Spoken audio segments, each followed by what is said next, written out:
This holiday weekend, many travelers will be hitting the road, but with the ongoing crisis in Syria, that could mean paying more green at the pump.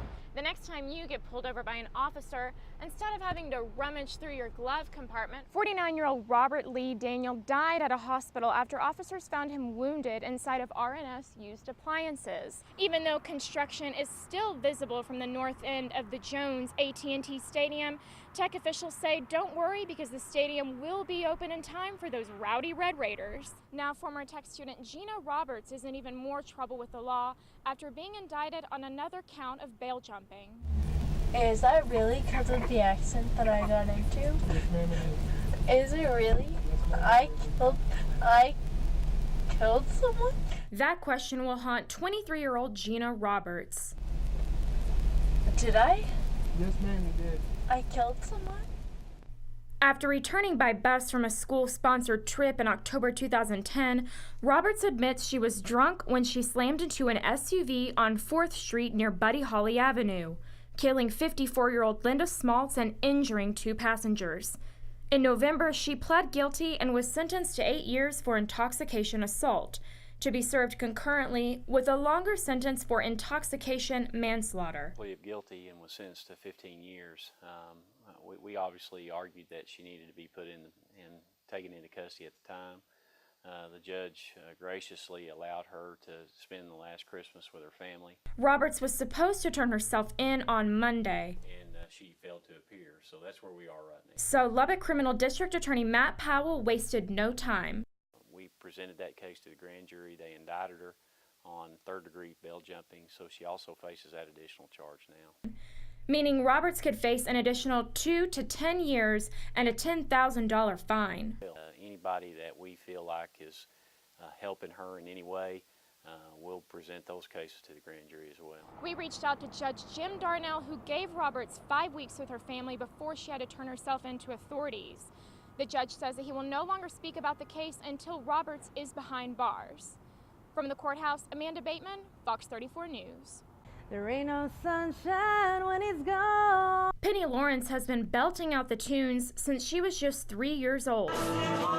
She's the lead vocalist of the band that carries her name and has been since 2006. We do classic rock and country music, top 40 country and blues.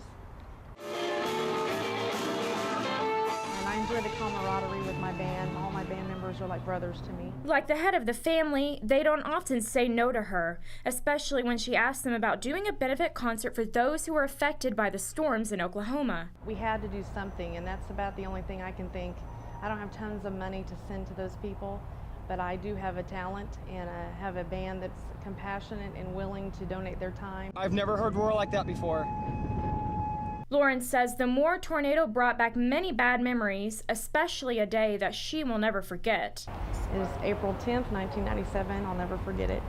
And it was a Thursday. The kids did not have school the next day, so my sister and I took our children to Lubbock to roller skate. Lawrence says she left her home, never thinking that she would be coming back to nothing. When we turned into the driveway and our headlights hit the home, it had started raining and the rescue workers were there.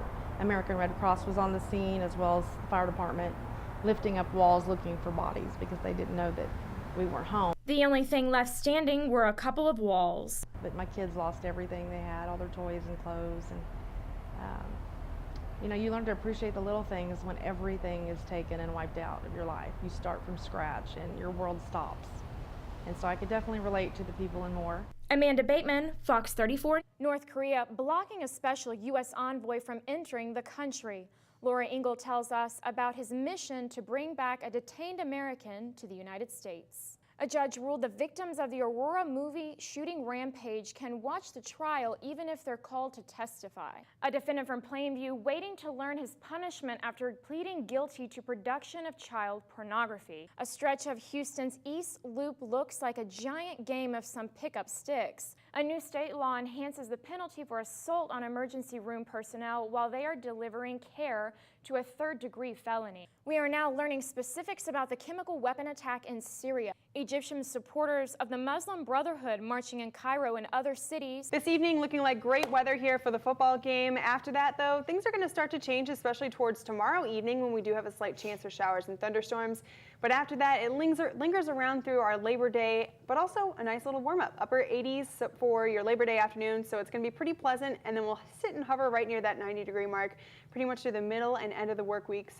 And then we'll also dry up. So good weather for now for the football game, and then a chance for rain, and then it gets pretty clear again for the middle of the week. Well, good. Well, I'm sure all those Tech students are excited about the weather and excited about the game, so I can't wait to see our Red Raiders play. I know I am, and I know you graduated Yes. from Tech, so you must be extra excited. Exactly. I'm kind of sad I'm not in the student section anymore, but I'm sure it'll still be great, and we'll be looking forward to it. I know, perfect weather, so it's Thanks. good news.